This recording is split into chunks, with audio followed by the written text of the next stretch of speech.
งมันให้มันนอนไป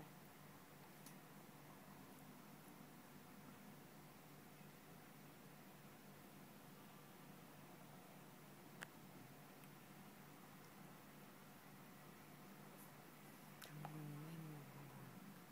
ทำไมต้องปิดทีวีวะมีอะไรหรือเปล่าทำอะไรนะทำไมต้องปิดเสียงทีวีนะฉันเมาขอแค่ฉันนอนหน่อยไม่ได้เลยพอแล้วไม่ต้องรูปมากผมก็หลับไปเนี่ย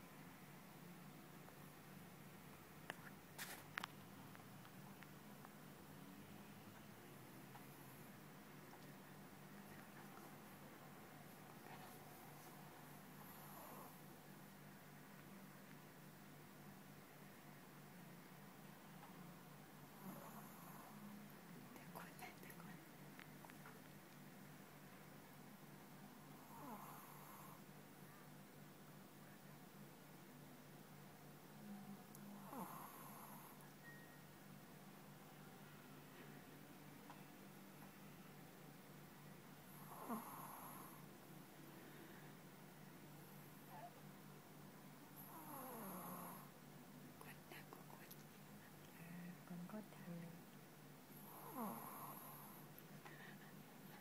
แต่เดี๋ยววันนี้ผมตะกี้แล้วเฉยๆนะ